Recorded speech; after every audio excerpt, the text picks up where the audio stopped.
I'm gonna kill you.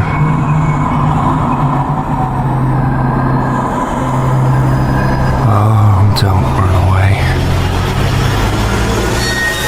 You're gonna die. I don't want to do this. You need to learn your lesson. You shouldn't have come here.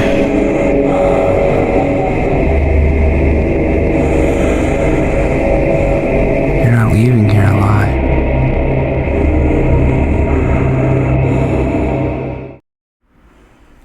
Alright guys, it's about to get real juicy up in here. It's about to get real juicy. Only secret that drives a preacher to cut off his father's manhood in a fit of rage. A twisted betrayal shatters everything he believes in, and a lifetime of trust is destroyed in an instant. This is the story of a man whose faith and family were everything, until a brutal truth turned his world upside down. So we got a God-fearing man. Elijah King, 42, was the embodiment of devotion in his Florida community. Known for his fiery sermons on faith, family, and moral values, He's a good-looking man. He's a good-looking man, that's for sure.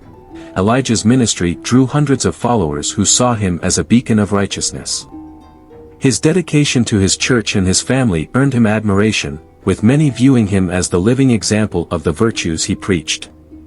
Naomi King, 38, was the perfect counterpart to Elijah. Graceful and composed, she balanced her roles as a Very handsome-looking couple. Very handsome-looking. 16, Elijah Jr., 14, Noah, 12, Sophie, 9, and Micah, 6. Naomi's presence in the community was constant, leading They got some good-looking kids, too. The kids are nice-looking.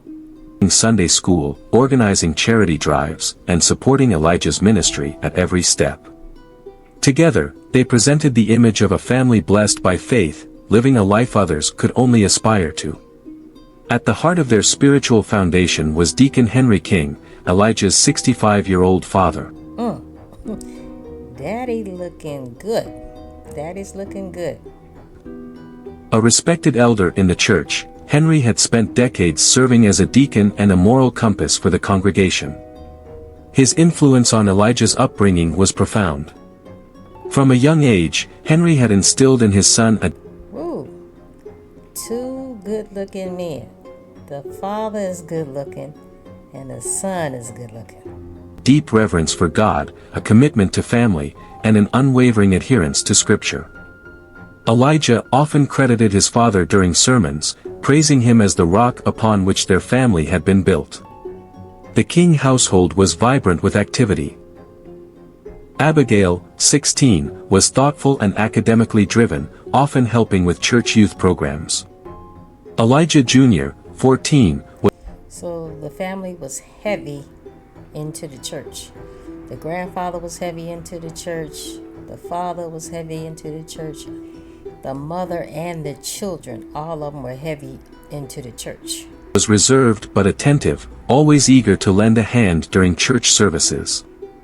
Noah, 12, was the family's curious and playful spirit, while Sophie, 9, was known for her sensitivity and eagerness to please. The youngest, Micah, 6, was the light of the family. They got a nice big family. Nice attractive family. I like that. Sunday dinners at Henry's home were a cherished family tradition. These gatherings often began with scripture readings and heartfelt prayers led by Henry himself, followed by lively discussions about the church and community. For Elijah, these moments were a source of pride, a symbol of the strong bond that connected the King family and their shared dedication to their faith. Okay, guys. Hold on to your hats. It's about to get juicy up in this camp. One evening at dinner, the King family sat gathered around their oak dining table, enjoying a rare moment of laughter and togetherness. Abigail, their eldest at 16, spoke up with excitement in her voice. "For my genealogy project at school, I thought it'd be fun if we all did a DNA test. We can find out about our ancestry, maybe even find distant relatives." Her Abigail's starting some stuff. All right, let's see. Let's see what happens. Abigail stirred the pot. Younger siblings EJ, 14, Noah, 12, Sophie, 9, and Micah, 6 buzzed with excitement, chiming in with their guesses about hidden royal bloodlines or mysterious family origins. Okay, we about to figure out about them bloodlines. Okay, Abigail done started some mess. Elijah, always supportive of his children's pursuits, smiled warmly. That sounds like a great idea. It'll be something we can all do together. Across the table, Naomi's smile faltered. Uh-oh. She reached for her glass of water, her fingers trembling slightly. I don't know, Abby, she said softly. These things aren't always accurate, and they can be invasive. Uh-oh. Does Mama have a secret? Does Mama have a secret? Okay. Her voice trailed off as she glanced at Henry, who was seated at the head of the table, his usual stern expression unchanging. Come on, Naomi, Elijah said, brushing off her hesitation. What's the harm? It's just a fun family activity, and it'll be good for Abigail's project. We're about to see if it's gonna be fun. Let's see. Let's see how much fun y'all about to have. He reached over and placed his hand over hers, offering her a reassuring smile. We've got nothing to hide. Naomi looked at him for a moment, her expression unreadable, before nodding slowly. All right, she said, her voice barely above a whisper. The children cheered as Elijah pulled out his phone to... Mama not liking this test. She ain't feeling it. She ain't feeling this test. Silence. A few weeks later, the results arrived. Uh-oh. Abigail eagerly gathered everyone around the computer as Elijah logged There go Abigail again, starting some mess. into the website. The room buzzed with excitement as they explored the report's ancestral origins, historical connections, and distant relatives. But as Elijah scrolled through the results, his brow furrowed. Uh-oh. What did he find? Okay, y'all better leave these tests alone. Something didn't add up. Wait, he said, leaning closer to the screen. This says I'm not a match to any of the kids as their biological father. Uh-oh. Uh-oh. Say what? What did you just say? He laughed nervously, shaking his head. That's obviously a mistake. Probably some kind of database error. You think? You better check your girl. Naomi froze, her hand tightening around the edge of the chair. Henry's gaze flicked to Elijah, his face calm but his jaw visibly clenched. I'll reach out to the company, Elijah said, his voice firm but composed. Ain't no sense of reaching out to the company. Okay, that is accurate. Top of her head. Don't worry about it. I'll get it sorted out. Over the next few days, Elijah contacted the genealogy company, pointing out the error in their report.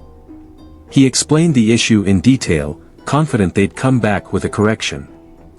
Error, huh? That's what you thinking? You thinking there's an error? Okay. You think there's an error? Okay, we about to see. But when their response arrived, it left him reeling. We've triple-checked the results, the company representative explained over the phone. There's no mistake. The children's biological father is someone other than you, and Whoa. Okay, slow it down. Slow it down. the markers match another close relative within your submitted sample. Say what? Another close relative. Who could that be? Elijah's heart sank. He asked them to confirm again, but the answer remained the same. Hanging up the phone, he sat in stunned silence. The only possible match within the submitted samples was his father, Henry. Whoa. The weight of the revelation I told y'all Daddy looked good. Daddy looked good. crushed him. His mind raced back to subtle moments, Henry's frequent visits, the way Naomi had grown quiet whenever he was around, her initial resistance to the DNA test. It all began to make horrifying sense. That evening, Elijah returned home, clutching the printed DNA results. Uh-oh. Somebody Somebody done been messing around. Okay. Naomi was in the living room, folding laundry. He threw the papers onto the table, his face a mask of fury and disbelief. Oh boy is upset. Explain this, he demanded, his voice cold and sharp. Naomi's eyes darted to the papers, then to Elijah. What are you talking about? She asked, her voice trembling. Oh, she's still gonna play stupid. Okay, let's play along. The DNA results, Elijah snapped. They're saying I'm not the father of my children. But they also say there's another match in our family. Care to explain that? Okay, explain. Naomi's face paled as she clutched the back of the chair for support.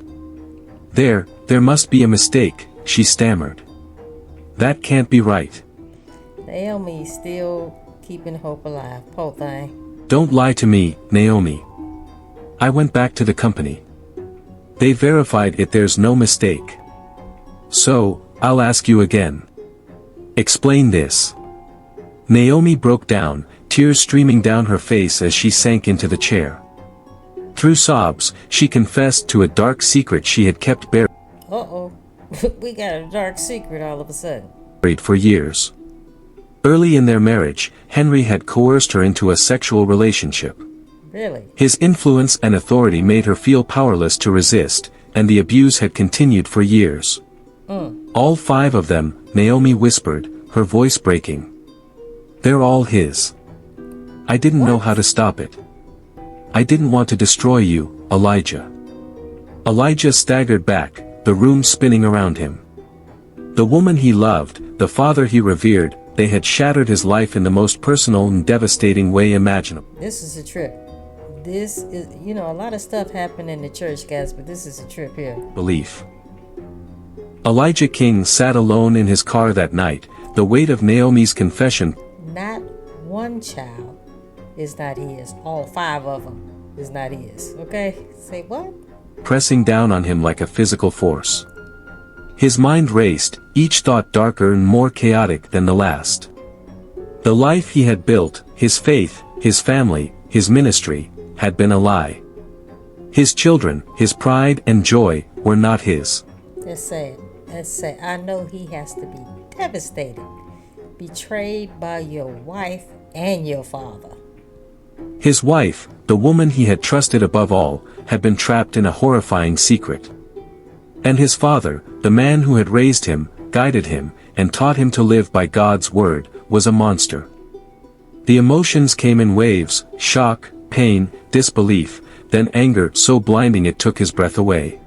Yeah, I bet you it took his breath away. He is in disbelief. Okay, somebody about to be in trouble. Elijah gripped the steering wheel until his knuckles turned white. Tears streamed down his face as he shouted into the empty car. Why? How could they do this to me? He slammed his fists against the dashboard, the frustration boiling over. He drove aimlessly for hours, the streets of his quiet Florida town empty under the moonlight. He is upset. Okay, he's upset. Memories of family dinners, sermons about forgiveness, and the moments he thought defined his perfect life flooded his mind, now tinged with betrayal. Everywhere he turned in his thoughts, he was met with lies. As dawn broke, Elijah found himself parked at the edge of a lake, staring out at the water. Uh-oh, that is not a good sign. Okay, let's see what's about to jump off. Vengeance. The betrayal was too great to forgive, the wounds too deep to heal. In his mind, there was only one way to bring justice to the situation. His father and his wife needed to pay for what they had done. Elijah began to plan, the clarity of his thoughts startling him. He had spent years preaching forgiveness, but forgiveness was no longer an option. That is a hard pill to swallow. His heart, once full of compassion, now burned with the need for retribution.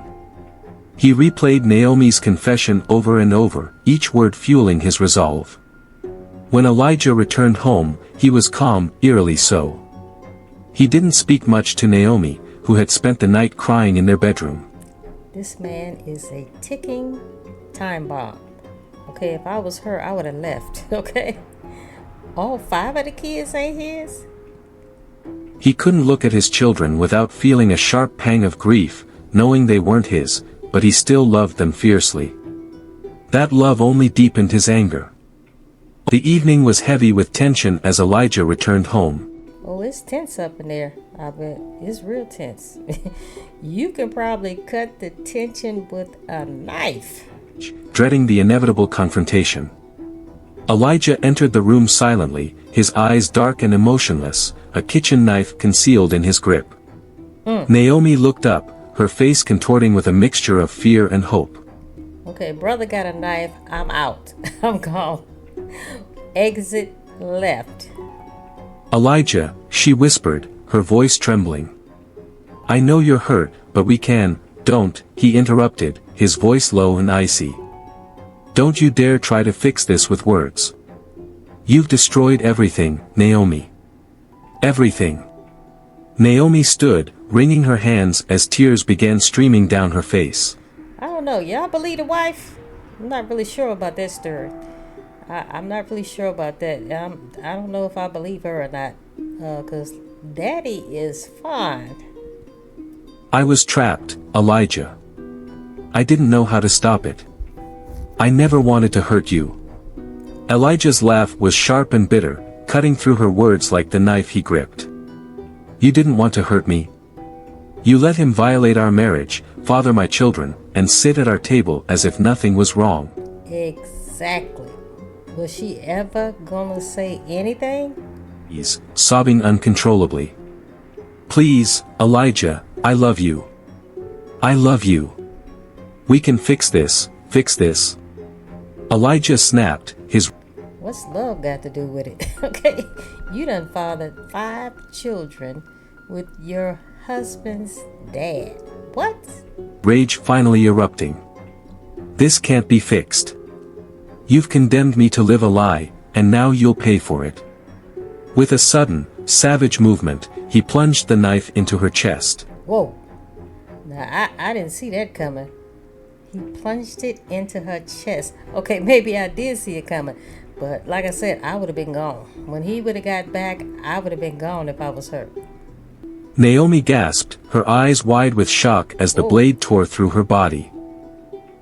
Elijah's face was devoid of mercy as he pulled the knife out and struck again, this time in her abdomen. The room was filled with the sickening sound of flesh tearing and her anguished cries. Naomi tried to crawl away, her blood pooling on the floor, but Elijah was relentless. Each stab was fueled by years of betrayal and humiliation. I told you this brother was upset. And he should be. I shouldn't be laughing. It ain't funny. But he should be upset. Okay? All these years, and ain't none of them kids his? What? You should have told me the truth, he shouted, his voice shaking with rage. You should have stopped him.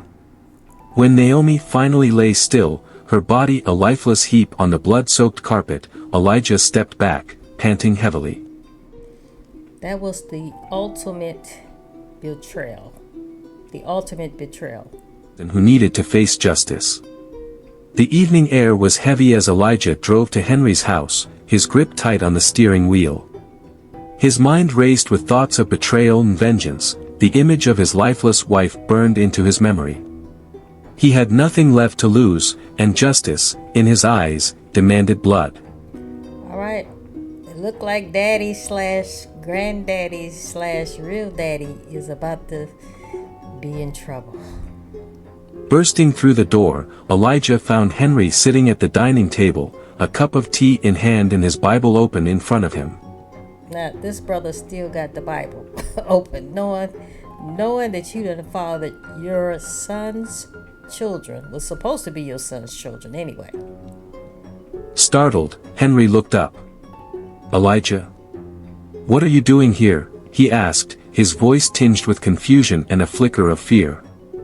Elijah didn't respond. Instead, he threw the crumpled DNA results onto the table. Explain this, he demanded, his voice low and simmering with rage. Henry's eyes darted to the paper and then back to Elijah. I don't know what this is, he said. Oh, now you gonna play stupid. all these years, all these children, and you don't know what that is. Okay, and then the little girl brought up the fact that, she wanted to do a DNA. But you don't know what that is. Come on, Henry, stop playing games. His voice faltering. Don't you dare lie to me, Elijah snapped, his hands trembling. You've been violating Naomi for years, haven't you? You fathered my children. Henry stood, raising his hands as though to calm his son. Elijah, listen to me. It's not what you think, don't lie. Elijah roared, his voice shaking the room. Daddy's still lying. After all these years and all these children, he's still lying. You destroyed my family. Exactly. You're a monster. Exactly. Before Henry could speak again, Elijah lunged forward, plunging the knife into his father's side. Now, I knew that was coming. It was just a matter of time before that came. Blood seeped through his shirt as he tried to steady himself, but Elijah didn't stop. With savage precision, Elijah stabbed him again and again, each thrust driven by years of pent-up rage. Henry collapsed to the floor, writhing in pain, his strength draining rapidly. You deserve to feel the pain you inflicted on me, Elijah growled, standing over his father. Henry tried to crawl away, his breaths coming in short, desperate gasps, but his body was too weak to respond. Now, Henry need to be ashamed that you would do that to your own son, father, all of those children with his wife. You really need to be ashamed. Elijah knelt beside him, his voice cold and steady. This is for Naomi. This is for the years of lies. Uh-oh, what's about to happen? This is for my children. Uh-oh, what's about to happen? What's going on? Gripping the knife tightly, Elijah began the gruesome act of cutting off Henry's manhood. Whoa. Henry's screams of agony filled the room, his body convulsing as blood pooled beneath him. He pulled an Elena Bobbitt on him, okay? Was that her first name? Elena? Anyway, last name was Bobbitt, right? Bobbitt. He pulled a Bobbitt on him. Elijah's expression was stone cold, his focus unwavering as he carried out his grotesque retribution. The pain proved too much for Henry. His screams weakened, his body trembling violently before going limp. He exhaled one final, ragged breath and then was silent.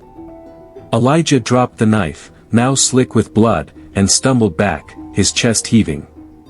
The room reeked of iron and death, the echoes of Henry's torment still ringing in his ears. For a moment, he stood there. He was hurt, and he should be. He was hurt, and he should be. All these years, and you find out that your father is the father of all 5 of your kids. Staring at the lifeless body of the man he had once called his father. But there was no relief, no satisfaction, only a hollow emptiness where his faith and family had once been. Elijah walked out of the house, his clothes soaked in blood, then he sat on the front porch. The quiet neighborhood erupted in chaos when police arrived at Henry's house, responding to frantic calls from neighbors who had heard horrifying screams and crashing noises. The officers, weapons drawn, approached cautiously, expecting resistance. And Henry is supposed to be a man of God to do this to your son with your son's wife. Whew, Lord, what's going on inside the church, guys? Instead, they found Elijah sitting on Henry's front porch, drenched in blood, his Bible resting in his lap. Elijah's demeanor was chillingly calm. He looked up at the officers as they approached, his expression unreadable. It's done, he said simply, raising his hands in surrender. God's justice has been served. The officers quickly handcuffed him, their unease palpable. This guy was devastated and finding out that he was not the father of those 5 children, but his father was the father. As Elijah was led to the patrol car, one officer cautiously ventured inside the house. What they discovered was beyond words, a scene of unimaginable violence. Henry's body lay in a grotesque state, his chest riddled with stab wounds and his manhood cruelly severed. Henry is gone. The pool of blood and the signs of struggle spoke volumes about the brutality of the act. As they placed Elijah into the back seat of the car, he turned to one of the officers. His voice was steady, almost casual. "Naomi," he said. "You'll find her at our house. She betrayed me too." The officers exchanged shocked. This guy was upset. He was understandably upset. Home, they found Naomi exactly as Elijah had described. Her dismembered body lay in the living room, her remains scattered in a gruesome display of rage and methodical violence. Back at the station, Elijah provided a chillingly detailed confession, his voice devoid of emotion. Now, I really feel sorry for the kids in this situation. It's sad. "She lied to me, for years," he said of Naomi. "And my father, he ruined everything I believed in. They had to face the consequences." His calm recounting of the murders stunned the investigators. When pressed on his actions, Elijah simply replied, "They destroyed our family." I mean, what would you guys do? I mean, I don't think I would kill anybody. But what would you guys do if you were in this particular predicament? "I just finished what they started."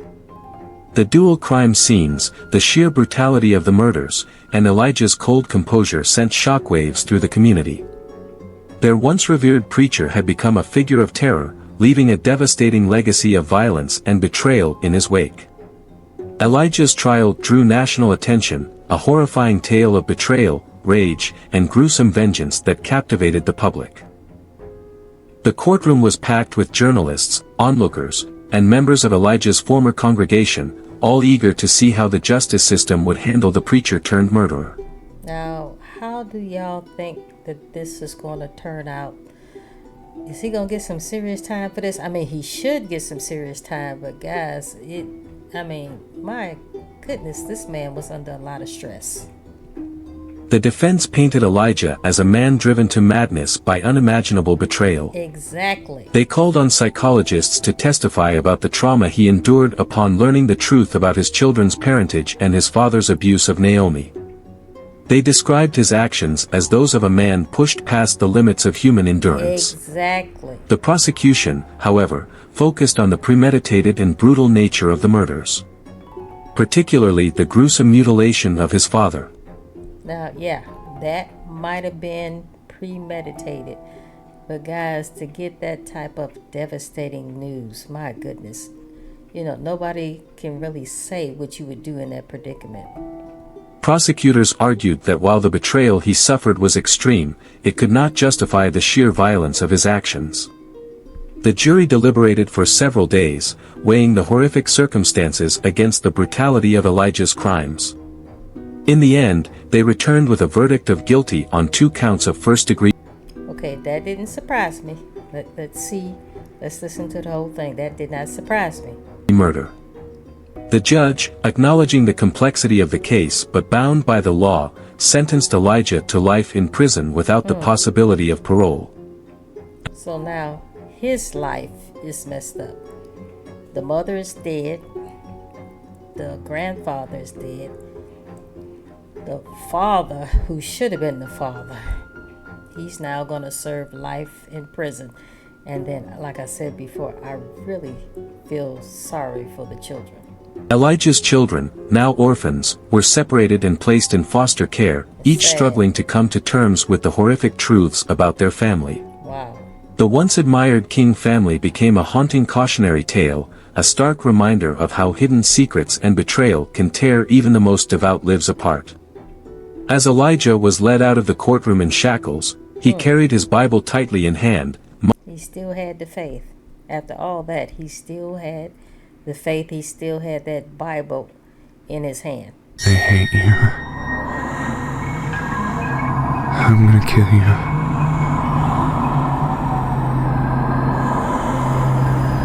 Oh, don't run away. You're gonna die. I don't want to do this. You need to learn your lesson. You shouldn't have come here.